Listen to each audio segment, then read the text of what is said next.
Apprendre à demander pardon.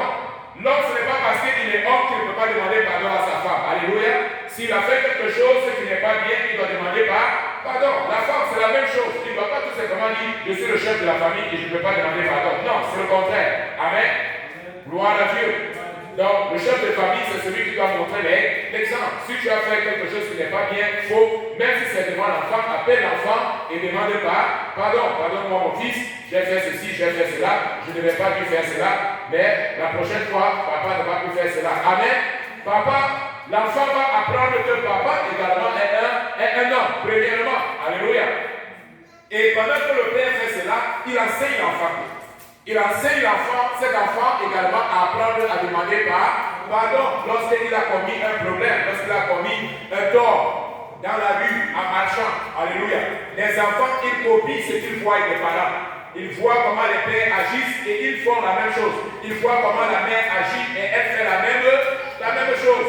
Si la maman, tout le temps, elle justifie ses erreurs, elle ne se couvre pas devant papa. Lorsque papa veut parler, elle également, elle soulève le ton. Ici, là, moi aussi, je porte le pantalon dans cette maison. Alléluia. Tu portes un côté, je porte un autre côté. L'enfant va grandir avec cette mentalité de ne pas se soumettre devant ses supérieurs. Le pardon est important. Tu as soulevé de l'autre côté, apprends à pardonner.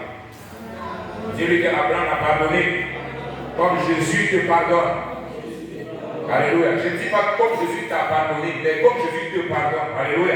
Si ce n'était pas le pardon de Dieu, je ne serais pas ici aujourd'hui. Alléluia. Si ce n'était pas le pardon de Dieu, je ne serais pas moi-même ici. Alléluia.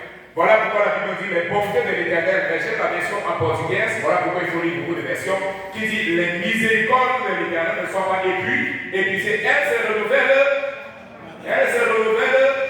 chaque matin. Avant que tu ne te réveilles, Dieu renouvelle sa miséricorde. Sinon, tu ne serais pas ici. Alléluia. Alléluia. Apprends donc également à pardonner à ceux qui t'ont offensé, à ceux qui te haïssent. Amen. Prie pour ceux qui te haïssent, pour ceux qui te méprisent. Prie que la grâce de Dieu soit sur eux. Alléluia. Premier point fondamental dans le réveil, il faut le pardon.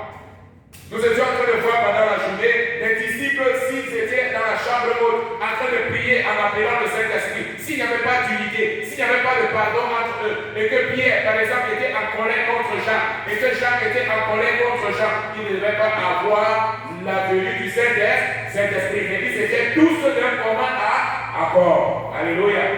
Gloire à Jésus. Nous voyons que le réveil vient lorsqu'il y a de l'accord. Et l'accord veut dire qu'il n'y a personne, il n'y a rien qui est caché dans mon cœur. Amen.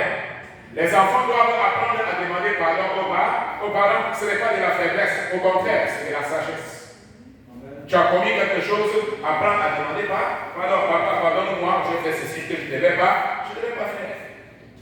Nous vivons dans une société où c'est tellement les gens veulent montrer que c'est plutôt l'ingratitude ou alors c'est plutôt l'orgueil qui fait en sorte que tu montres que tu es homme.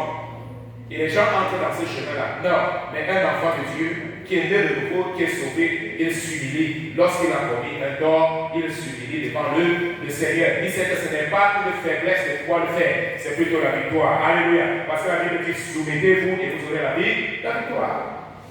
La victoire, c'est dans la soumission. La victoire, c'est dans l'humilité. Alléluia. Donc, le pardon, la repentance, quelque chose de fondamental. Le deuxième point, nous allons parler de la révélation de la sainteté.